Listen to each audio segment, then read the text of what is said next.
非有消息，随着疫情影响的消散，全球民航业全面复苏，从飞机制造、机场运营到航司营收，民航经营的各个环节都呈现出爆发式的增长。然而有一个领域却出现了截然不同的景象，那就是货机改装业。根据预测，货机改装业在2025年相比前几年将会呈现较大幅度的收缩。长期以来，民航客机退役后，除了拆配件、卖废铝，改装货机是一个重要去向。与运送乘客不同，货物的运输没有那么多讲究，它不需要更安静、更舒适、更省油，只要求装得下、跑得远、工作勤、成本低。简单来说就是皮实耐造。所以过去的波音客机，例如波音737 Classic、737 NG 系列、波音757、767等，客运退役后产值已经比较低了，但是飞机的质量依然过硬，退役后拿来改装成货机非常有利可图。而原生货机，比如波音777货机、747-8货机等，由于本身价格高昂，只有大公司才能买得起，远不如 P2F 普及面大。一些小航司拿 P2F 货机飞1-2趟可能就回本了，剩下的就是飞一趟赚一趟。那个时候平均一年大约有60-70架客改货。疫情期间，客运航班大幅减少，机辅货舱的供应急剧降低，然而货物运输需求依然旺盛。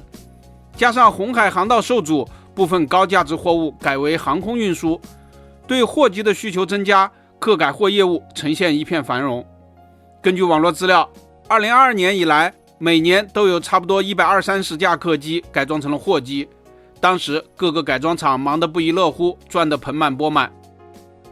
然而现在情况变了，客改货市场将趋于平静，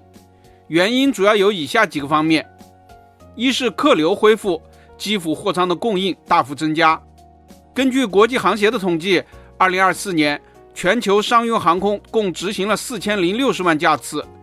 比2023年的3770万架次增长了290万架次，涨幅近 8%。 2025年预计还会增长约175万架次。波音737-800 BCF 货机的货舱容积约185立方米，载重约23吨。波音737-800客机的机辅货舱容积约44立方米，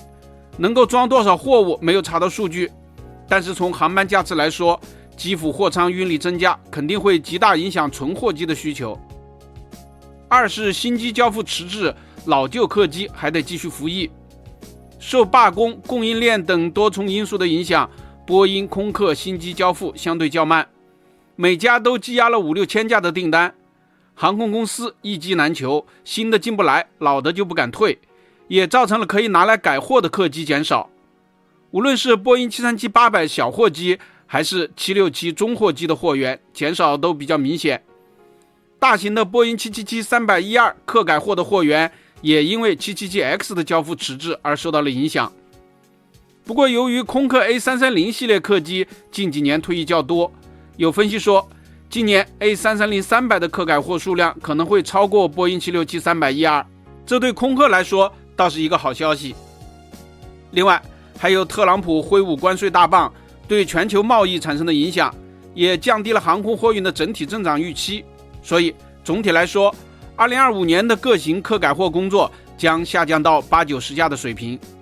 本期咱们就聊到这里，下期见。